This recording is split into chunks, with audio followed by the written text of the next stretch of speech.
Well, I'm in a 2014 Jeep Grand Cherokee, and today I'm going to show you how you would add coolant. So first, open the hood, and then on the passenger side here, you should see these two caps. This would be your main coolant reservoir you'd add to, and then this, you could check if needed, it goes to the top of your radiator. But while the vehicle's cooled off and turned off, then you work with the system. You don't want to do it while it's hot because it works under pressure, and that liquid can get to a boil, so you don't want a bunch of poisonous oil or poisonous liquid to shoot out on you. Make for a bad day. But that said, pop this open and then double check that the coolant you've got is the same color as what's in here, and ideally the same make, like the same brand as you've been using. Best not to mix and match if you can help it. On the side here, you should see a full line, and then a minimum would be below that.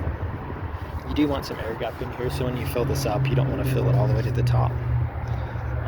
But from here, straight from your jug with a funnel, just fill as needed, and then pop this closed when you're done. And then you really shouldn't need to get in here, but if it got really, really low, you might need to pop this open as well to add some more to the radiator, in which case you just push down slightly and twist, and then this pops right off.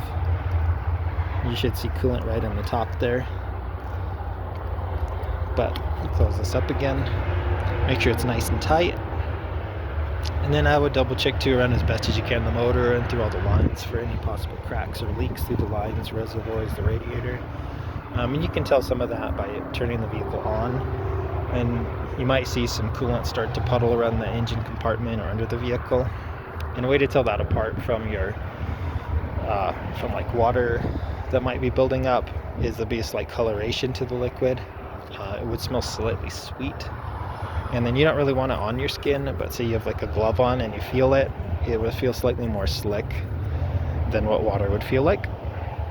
But I hope that's helpful. Hope you have a wonderful day.